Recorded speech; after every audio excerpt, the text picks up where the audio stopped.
Akala mo ba yung giyera ngayon sa Israel at Iran na sinabayan na rin ng Amerika ay tungkol lang sa kung sino ang may-ari ng lupa? O dahil sa relihiyo? O dahil sa langis? Yan ang sinasabi ng balita.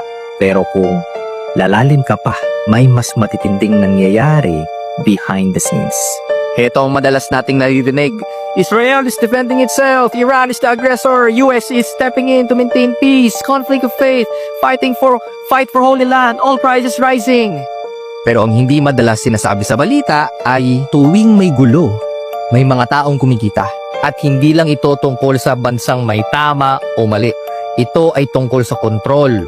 Kontrol ng ekonomiya, kontrol ng resources, kontrol ng narrative.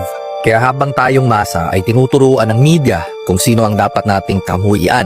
Yung mga elite, tahimik lang, pero gumagalaw. Bakit?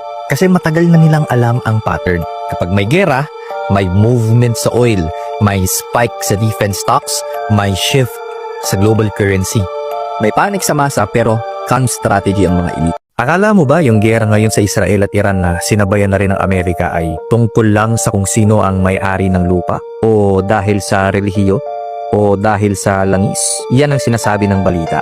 Pero kung lalalim ka pa, may mas matitinding nangyayari behind the scenes. Ito ang madalas nating naririnig. Israel is defending itself. Iran is the aggressor. US is stepping in to maintain peace. Conflict of faith. Fight for Holy Land. All prices rising. Pero ang hindi madalas sinasabi sa balita ay tuwing may gulo, may mga taong kumikita.